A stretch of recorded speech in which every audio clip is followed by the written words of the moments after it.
Hand sewing a blanket stitch. This is a video of how to get even lengths and widths.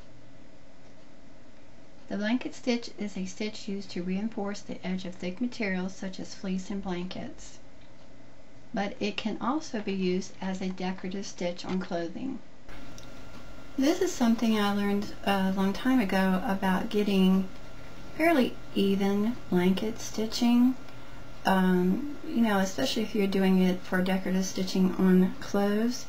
You take your largest stitch on your sewing machine, your basting stitch, and you stitch along the edge of the material.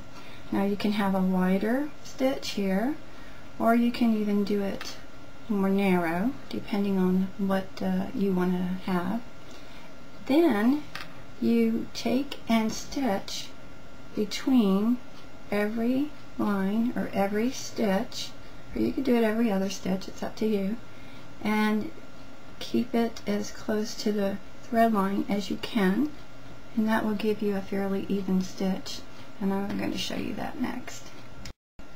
Okay, to start, what I like to do is put my thread in and bring it down to the bottom from the back side, come up. Now, I got a knot on it.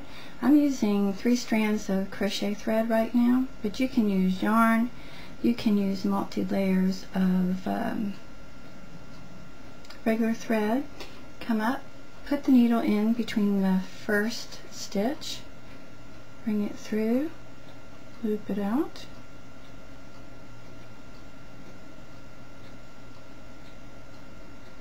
okay, first stitch done. Then come up, go through the next 2 stitches. Now you can do between 2 rows, 3 rows. Using a basting stitch though, you wouldn't want to go too far apart to make your blanket stitch.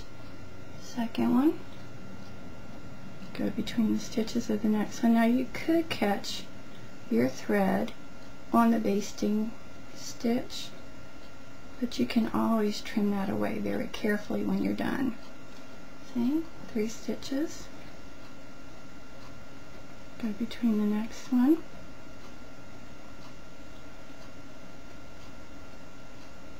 4. Like I said, this is a wider line. You can do more narrow. Like I said, on the other side, I have something to show you on that. And then here's another one. Okay.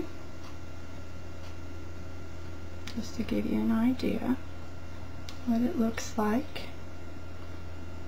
I did one that has the longer stitch and then the shorter one.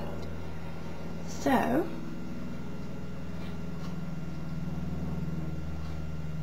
let me show you that.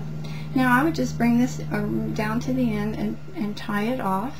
Tie it off at the bottom very neatly, and also on the back side of it as well. Okay, so let me show you the next step. Okay, now here I have the one that's already completed on the longer stitch, and then I did one, just a short one, on a shorter stitch, so you can see. Now what you do is you take your basting stitch, grab a hold of one end of it, and just pull it out, both sides of it, just pull it out, and you can see you have a row of fairly neat, fairly spaced apart stitches. And of course nobody's going to see it that close up, but from a distance everybody's going to go, wow, that's so great. Well, if they sew anyway. So, and if you get, like I said, you get your threads caught up in it, you can always pull them out and separate them. But anyway, there you go. Longer stitches, shorter stitches, and all fairly even. I hope that helps you. Bye.